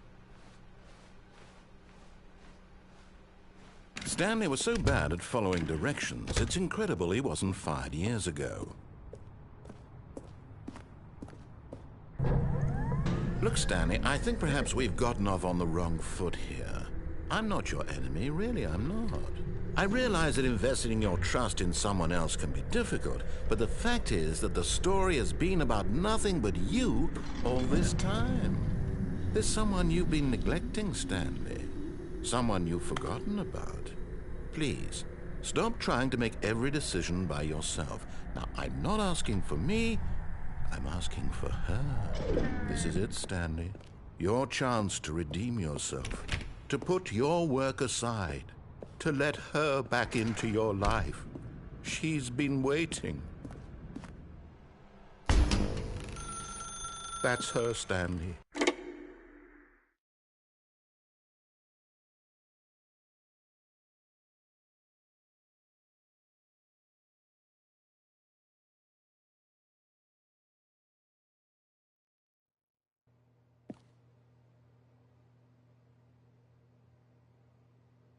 Oh, Stanley, is that you?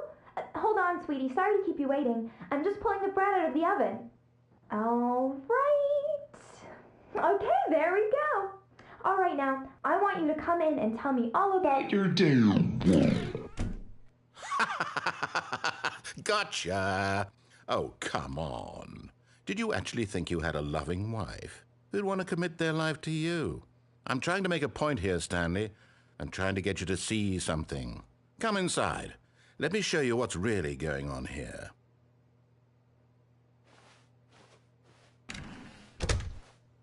This is a very sad story about the death of a man named Stanley. Stanley is quite a boring fellow. He has a job that demands nothing of him, and every button that he pushes is a reminder of the inconsequential nature of his existence. Look at him there, pushing buttons, doing exactly what he's told to do. Now he's pushing a button. Now he's eating lunch. Now he's going home. Now he's coming back to work. One might even feel sorry for him, except that he's chosen this life. But in his mind, in his mind he can go on fantastic adventures. From behind his desk, Stanley dreamed of wild expeditions into the unknown, fantastic discoveries of new lands. It was wonderful. And each day that he returned to work was a reminder that none of it would ever happen to him. And so he began to fantasize about his own job. First, he imagined that one day while at work, he stepped up from his desk to realize that all of his co-workers, his boss, everyone in the building had suddenly vanished off the face of the earth. The thought excited him terribly. So he went further. He imagined that he came to two open doors and that he could go through either. At last, choice. It barely even mattered what lay behind each door. The mere thought that his decisions would mean something was almost too wonderful to behold. As he wandered through this fantasy world, he began to fill it with many possible paths and destinations. Down one path lay an enormous round room with monitors and mind controls. And down another was a yellow line that weaved in many directions. And down another was a game with a baby. And he called it the Stanley Parable. It was such a wonderful fantasy, and so in his head he relived it again, and then again, and again, over and over, wishing beyond hope that it would never end, that he might always feel this free. Surely there's an answer down some new path, mustn't there be? Perhaps if he played just one more time. But there is no answer. How could there possibly be? In reality, all he's doing is pushing the same buttons he always has. Nothing has changed. The longer he spends here, the more invested he gets, the more he forgets which life is the real one. And I'm trying to tell him this, that in this world he can never be anything but an observer, that as long as he remains here, he's slowly killing himself. But he won't listen to me. He won't stop. Here, watch this. Stanley, the next time the screen asks you to push a button, do not do it. You see? Can he just not hear me? How can I tell him in a way that he'll understand that every second he remains here, he's electing to kill himself? How can I get him to see what I see? How can I make him look at himself?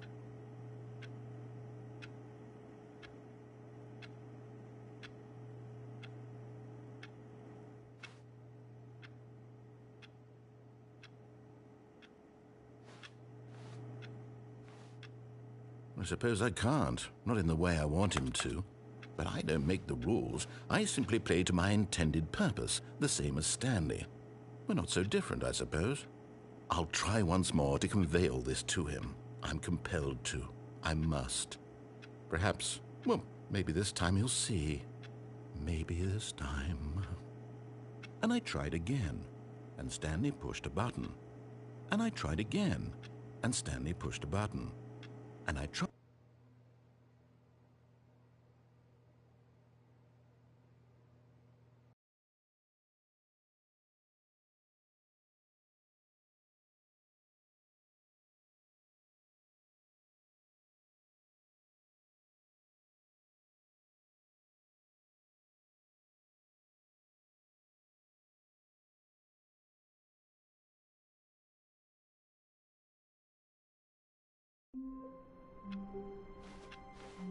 All of his co-workers were gone. What could it mean? Stanley decided to go to the meeting room. Perhaps he had simply missed a memo.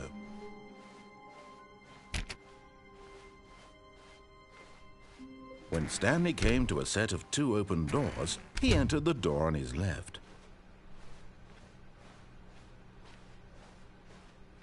Yet there was not a single person here either. Feeling a wave of disbelief, Stanley decided to go up to his boss's office. Coming to a staircase, Stanley walked upstairs to his boss's office.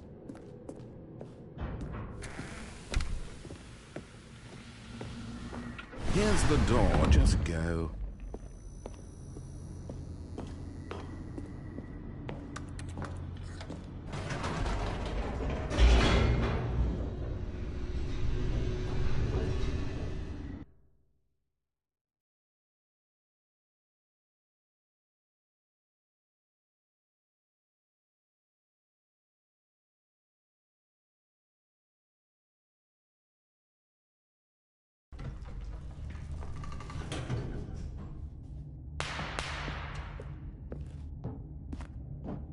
Stanley walked straight ahead through the large door that read Mind Control Facility.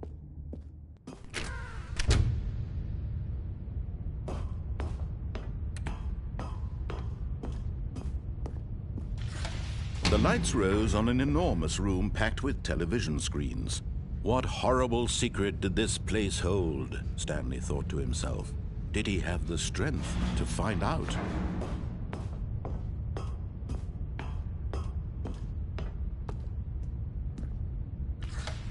Now the monitors jumped to life, their true nature revealed. Each bore the number of an employee in the building, Stanley's co-workers. The lives of so many individuals reduced to images on a screen, and Stanley, one of them, eternally monitored in this place where freedom meant nothing.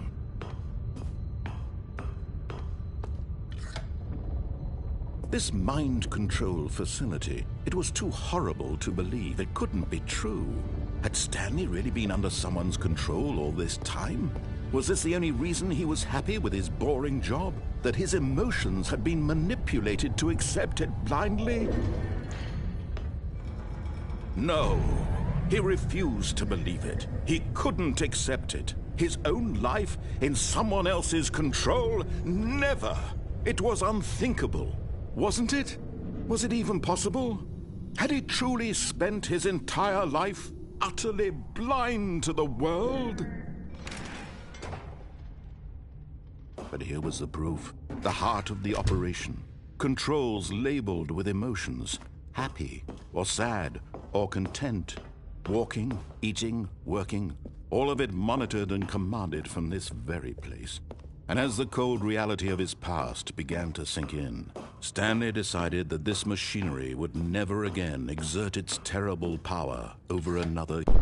Oh, Stanley, you didn't just activate the controls, did you?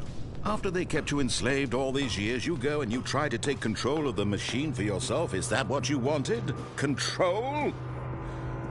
Oh, Stanley, I applaud your effort, I really do. But you need to understand, there's only so much that machine can do. You were supposed to let it go, turn the controls off, and leave. If you want to throw my story off track, you're going to have to do much better than that. I'm afraid you don't have nearly the power you think you do. For example, and I believe you'll find this pertinent, Stanley suddenly realized he had just initiated the network's emergency detonation system. In the event that this machine is activated without proper DNA identification, nuclear detonators are set to explode, eliminating the entire complex. How long until detonation then? Let's say, 2 minutes. Now this is making things a little more fun, isn't it, Stanley? It's your time to shine. You are the star. It's your story now. Shape it to your heart's desires. Oh, this is much better than what I had in mind. What a shame we have so little time left to enjoy it. Mere moments until the bomb goes off. But what precious moments each one of them is. More time to talk about you, about me, where we're going, what all this means. I barely know where to start. What's that? You'd like to know where your co-workers are? A moment of solace before you're obliterated? All right, I'm in a good mood. You're gonna die anyway. I'll tell you exactly what happened to them. I erased them. I turned off the machine. I set you free. Of course, that was merely in this instance of the story. Sometimes when I tell it, I simply let you sit there in your office forever, pushing buttons endlessly and then dying alone. Other times, I let the office sink into the ground, swallowing everyone inside, or I let it burn to a crisp. I have to say this, though, this version of events has been rather amusing. Watching you try to make sense of everything and take back the control wrested away from you, it's quite rich. I almost hate to see it go. But I'm sure whatever I come up with on the next go-around will be even better. My goodness, only 34 seconds left. But I'm enjoying this so much. You know what? To hell with it. I'm going to put some extra time on the clock. Why not? These are precious additional seconds, Stanley. Time doesn't grow on trees. Oh dear me, what's the matter, Stanley? Is it that you have no idea where you're going or what you're supposed to be doing right now? Or did you just assume when you saw that timer that something in this room was capable of turning it off? I mean, look at you. Running from button to button, screen to screen, clicking on every little thing in this room. These numbered buttons, no, these colored ones. Or maybe this big red button, or this door. Everything, anything, something here will save me. Why would you think that, Stanley? That this video game can be beaten? Won? Solved? Do you have any idea what your purpose in this place is? But you really believe there's an answer? How many times will you replay this bit, looking desperately for a solution? 10? 100? 1,000? I look forward to finding out and to watching the bomb go off each time you fail. Just you and me and the retching explosion of fire and metal over and over and over for all of eternity. And Stanley died again. And Stanley died again. And Stanley died again. Take a look at the clock, Stanley. That's 30 seconds you have left to struggle. 30 seconds until a big boom and then nothing. No ending here, just you being blown to pieces. Will you cling desperately to your frail life, or will you let it go peacefully? Another choice. Make it count, or don't. It's all the same to me, all a part of the joke. And believe me, I will be laughing at every second of your inevitable life from the moment we fade in until the moment I say, happily ever after.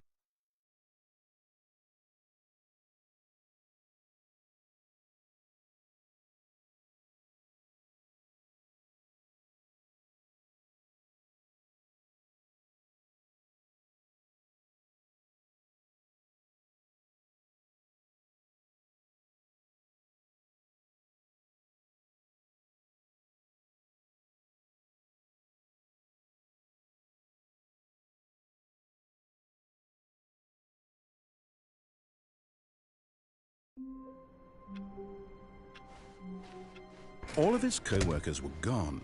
What could it mean? Stanley decided to go to the meeting room. Perhaps he had simply missed a memo.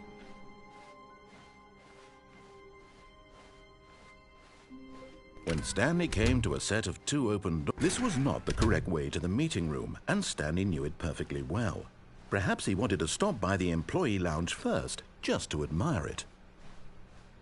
The lounge was grand. majestic. Perhaps, but eager to get back to business, Stanley took the first open door on his left. And so he detoured through the maintenance section, walked straight ahead to the opposite door, and got back on track.